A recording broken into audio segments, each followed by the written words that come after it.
विचारा ना. हा पटेल ते लक्ष्मण हाके प्रचंड वैफल्यग्रस्त झालेले दिसत आहेत. तुमच्या विरोधात त्यांनी वाडी गोष्टीमध्ये उपोषण करून स्वतःला मार्केटमध्ये आणण्याचा प्रयत्न केला, मात्र आता ते मार्केटमधून बाहेर पडतात का असं चित्र एका बाजूला, दुसऱ्या बाजूला त्यांच्या गाडीवर हल्ला झालाय नगरमध्ये. काय सांगा? आमच्या पुढे सध्या शेतकऱ्याच्या अडीअडचणी महत्त्वाच्या आहेत. त्याच्यामुळं महाराष्ट्रातले मराठवाड्यातल्या सगळ्या मराठा सेवकांना सांगितलंय आम्ही, आणि मराठा सेवकांना विनंती पण आहे सगळ्या की जिथं जिथं शेतकरी अडचणीत आहे तिथं तिथं त्यांच्या मदतीला जा. कोणाला पांघरायचं हातरायत नसेल ते द्या, कोणाला कपडे नसतील तर द्या, कोणाला तेल मीठ या गोष्टी खाण्याच्या ते धान्य ते द्या. आपण हे छोटे छोटे कामं आपल्या शेतकऱ्यांसाठी करू. त्याच्यामुळे यांच्याकडे आम्हाला या स्टंटबाजी लोकांकडे लक्ष द्यायला वेळ नाही आहे. हे रशिदीसाठी गाड्या फोडून घेते आणि हल्ले करून घेते आणि दुसऱ्याचे नावं घेते. मग आम्हाला त्याच्यात वेळ नाही. इथं संकट शेतकऱ्यावर आहे, आम्ही त्या कामात आहे सध्या. पण काही तरुणांनी हल्ला केला आहे असं त्यांचं म्हणणं आहे. अद्याप तरी तरुण अज्ञात आहे, मात्र साहजिकच त्यांची सुई आरोपांची कुणाकडे वळू शकते ते माहिती आहे.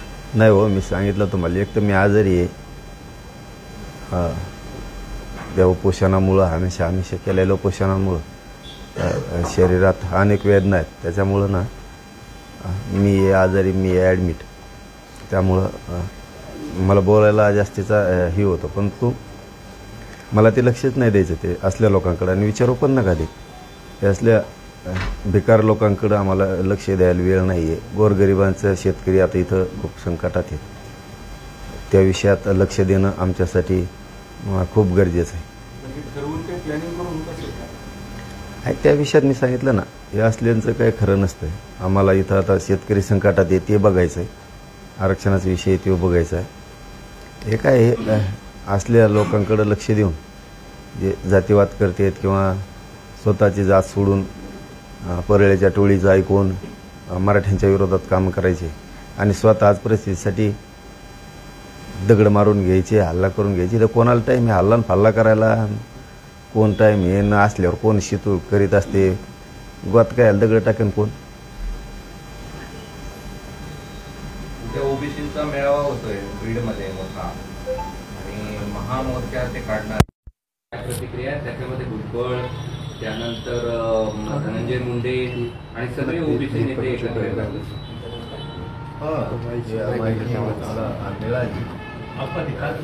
मेळावा बीडला होतोय, चांगली गोष्ट आहे, हरकत नाही. परंतु मराठ्यांचं बारीक लक्ष आहे त्यावरती. त्याचं कारण पण सांगतो. कारण ते एवढ्याचा अलिबाबा म्हणला त्या दिवशी हे मराठ्यांच्या नेत्याला धडा शिकवा, असं एक तो त्या दिवशी म्हणलं. तसं मराठ्यांचं सुद्धा बारीक लक्ष आहे. कुठं मेळावा आहे त्यांचा बीडला का कुठं, त्याच्यावरती बारीक लक्ष आहे. आणि लक्ष ठेवून पण आहे, आणि कधी मराठा विसरणार पण नाही की त्या व्यासपीठ असंही मराठ्यांना आरक्षण मिळू नये म्हणून त्या येवल्यावरीने तो कार्यक्रम ठेवलेला आहे. आणि मग कोणचा नेता जातोय तिथं ओबीसीचा? कारण हे आता येणाऱ्या निवडणुकीत मराठी सुद्धा लक्षात ठेवणार, कोणचा ओबीसीचा नेता तिथं जातोय? आहेत ना आता जिल्हा परिषद, पंचायत समिती आहेत, महानगरपालिका. कारण तो मेळावा हा मराठ्यांना आरक्षण मिळू नये यासाठी. परत मग आता हैदराबादचा JR काढला, या JRच्या विरोधात म्हणजे मराठ्यांचं वक्तव्य व्हावं, मराठीचे लेकरबाळ मोठे होऊ नये म्हणून तो बीडचा मेळावा ठेवलेला आहे. आणि त्या मेळाव्याला ओबीसीचे नेते कोण कोण जाते त्याच्यावरती मराठ्यांचं बारीक लक्ष आहे. कारण पुढं आम्हाला लक्षात येईल की हा नेता आमच्या मतावर निवडून येतो, आता परत जिल्हा परिषद पंचायत समितीला येणारी, तो आमच्या विरोधात त्या मेळाव्याला जातो. मग बीडमधले नेते असो ओबीसीतले किंवा महाराष्ट्रातले असो, याच्यावरती बारीक मराठ्यांचं लक्ष आहे आणि ठेवणं आम्हाला गरजेचं आहे. मग तो मराठ्यांना आरक्षण मिळू नये म्हणून जर बीडला मेळावा होणार असला आणि त्याच्यात बीड जिल्ह्यातले ओबीसीचे नेते किंवा महाराष्ट्रातले ओबीसी नेते जर जाणार असले तर ह्यो मराठ्यांसाठी खूप सावध होण्याचा विषय आहे. जो ओबीसीचा नेता बीड जिल्ह्यातला असो किंवा मराठवाड्यातला असो त्या व्यासपीठावर जाईल, त्याचा अर्थ असा की त्याला वाटतं मराठ्यांना आरक्षण मिळू नये, त्याच्यामुळं तो कुणाला तिकीट देईल त्याच्यानंतर त्याच्यावरती सुद्धा मराठ्यांना बारीक लक्ष ठेवू नये की तुझा नेता आमच्या विरोधात मराठ्यांना आरक्षण मिळू नये म्हणून त्या अलिबाबाच्या येवलेवल्याच्या व्यासपीठावर जातो, व्यासपीठावर जातो आणि इकडं जिल्हा परिषद पंचायत समितीला नगरपालिकेला मतदान पण कर म्हणतो. त्यामुळं बारीक लक्ष राहणार आहे. जो नेता ओबीसीचा तिथं जाईल त्याचे शिटं मराठे पाडणार.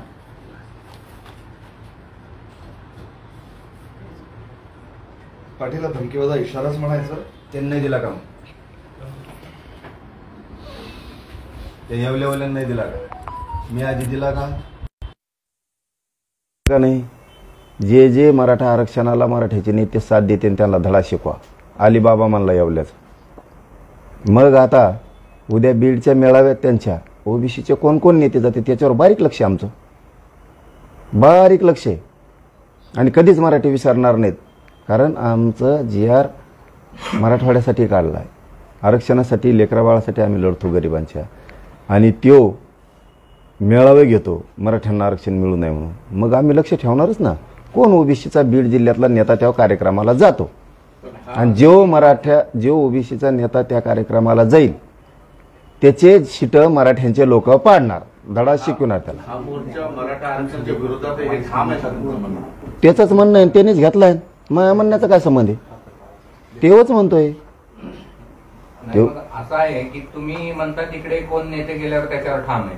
मग मराठा आंदोलनाला कोण नेते येतात त्यांनी ओबीसीवर लक्ष ठेवायचं आणि हेच करायचं का सगळ्यांनी? मग त्याला कळत नाही का? अक्कल नाही का त्याला? काय शेण खातो देव अलिबाबा? त्याला कळत नाही का? तेव्हा म्हणला आधी का मी म्हणलो? तेव्हा म्हणला ना, जे मराठा आरक्षणाला नेते मराठ्याचे साथ देतील मला त्यांना धडा शिकवा. मग आता तुझ्या मेळाव्यात ओबीसीचे नेते कोण कोण जातात याच्यावर बी आम्ही लक्ष ठेवतो. आणि मग आम्ही सुद्धा धडा शिकवतो ना. आहेतच आता जिल्हा परिषद, पंचायत समित्या, महानगरपालिका आहेत. जे ओबीसीचे नेते त्या व्यासपीठावर जातील मराठी बारीक लक्ष ठेवणार आहेत कोण कोण गेलाय आणि त्याचे जिल्हा परिषद पंचायत समितीची सीटं पाडणार आहेत. कारण ती आम्हाला आरक्षण मिळू नये म्हणून मेळावा आहे.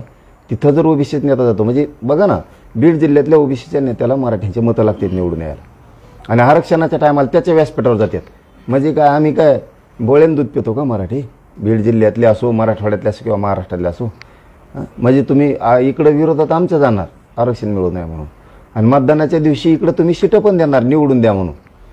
त्यामुळे बघू ना त्या व्यासपीठावर कोण जात आहे. आणि जी ओबीसीचा बीड जिल्ह्यातला नेता त्या व्यासपीठावर जाईल त्याचे जिल्हा परिषद पंचायत समितीला सीटा मराठी पाडणार, 100% पाडणार. आणि महाराष्ट्रातला ओबीसी नेता कोण त्या व्यासपीठावर जातोय मग तो कोणत्या जातीचा आहे?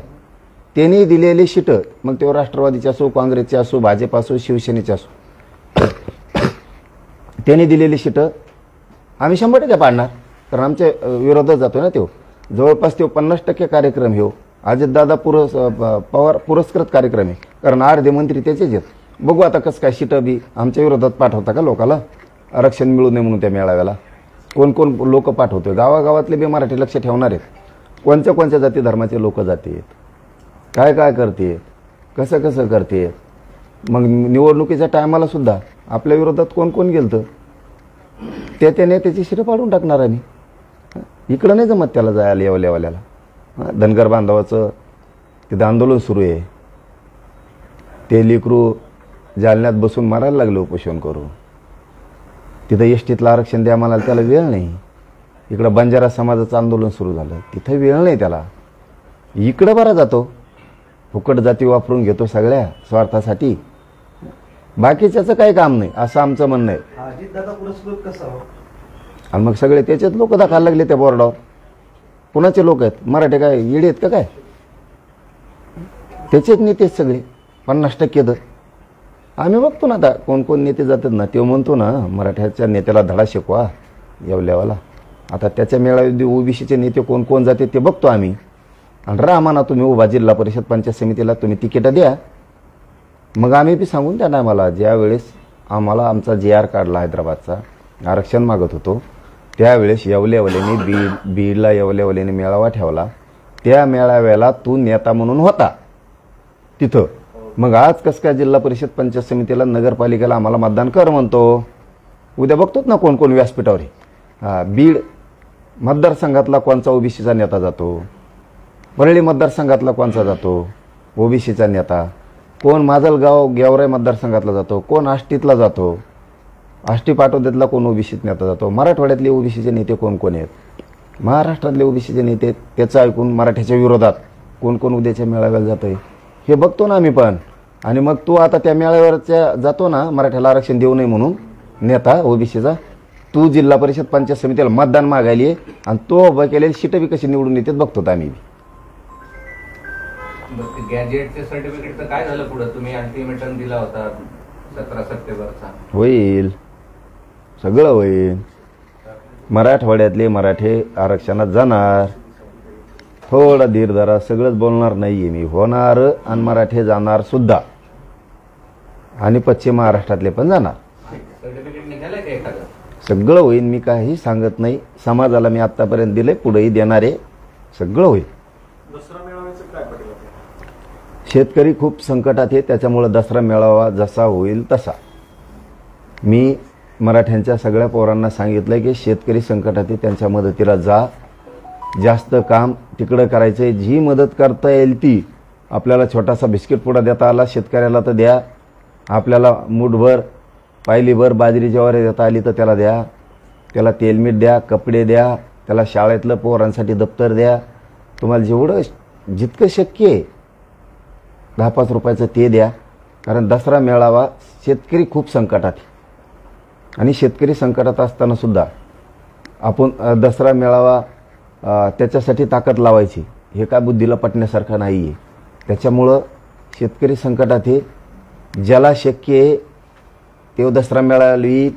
यावेळेस कोणालाही असं म्हणलं जाणार नाही की दसरा मेळाव्याला ताकदीनं या. 2000 लोक असू, 1000 असू, नाही तर 500 असू, परंपरेप्रमाणे नारायणगडावरती दसरा मेळावा होणार. फक्त शेतकरी संकटात आहे, याच्यावर आपण बारीक लक्ष ठेवणं गरजेचं आहे. शेतकरी अडचणीत नाही नाही नाही रद्द होणार नाही, कारण ती परंपरा आहे. दसरा मेळावा रद्द होणार नाही, परंपरा आहे. परंतु कुठंही आम्ही शेतकऱ्याला किंवा जनतेला दसरा मेळाव्याला या असं म्हणलेलो नाही, कारण शेतकरी संकटात आहे. ज्यांना शक्य आहे ते येतील दर्शनासाठी, किंवा वर्षातून एकदा आपली गाठ भेट होती दसरा मेळाव्यात. आपलं एकमेकाला नवीन विचाराची देवाणघेवाण होती. नवीन पर्व सुरू होतं आहे आपलं दसऱ्याच्या निमित्तानं. आपल्याला पुढची दिशा ठरवता येते. त्याच्यामुळं ज्यांना शक्य आहे ते येतील. ज्यांना शक्य नाही, शेतकरी संकटात आहे, ते येणार नाहीत. त्याच्यामुळं दसरा मेळावा जसा होईल तसा, पण दसरा मेळावा होणार आहे. दुसरीकडे पण दसरा मेळावे होतात बऱ्याच ठिकाणी. मुंबईला असेल, बीड जिल्ह्यात असेल, मोठी गर्दी वगैरे हे सगळे प्रकार होतात. त्याच्यामुळे सुद्धा शेतकऱ्यांवर बुर्दन पडेल असं वाटतं तुम्हाला? नाही नाही, शेतकरी ते काय त्याचं आपल्याला काय देणं घेणं. कोण दसरा मेळावा मोठा घेतो लहान घेतो. आपल्या बुद्धीला पटलं ते आपण बोलतो. आपल्या गोरगरीब शेतकरी अडचणी ते संकटात आहे. त्याच्यामुळं ज्याला शक्य आहे ते दसऱ्याला नारायणगडावर येईन, ज्याला शक्य नाही ते येणार नाहीत. शेतकरी प्रचंड संकटात, आपण कुठंही करायचं. त्यामुळे यावेळेस एवढं वर्ष जसं होईल तसा होईल, छोटा मोठा. आणि ते त्याचा प्रश्न नाही. तो कोणाला घ्यायचं आणि कोणाला दसरा मेळावा घ्यायचा नाही घ्यायचा ती त्याचा प्रश्न आहे. आमचा असा छोटा मोठा होणार फक्त. ठीक आहे, आराम करू द्या.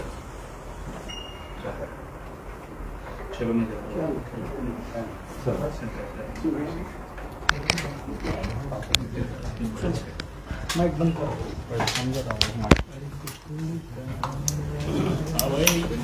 एक सेकंड क्यों भूल गया था मैं गलती से. 1 मिनट प्ले करना. ओके.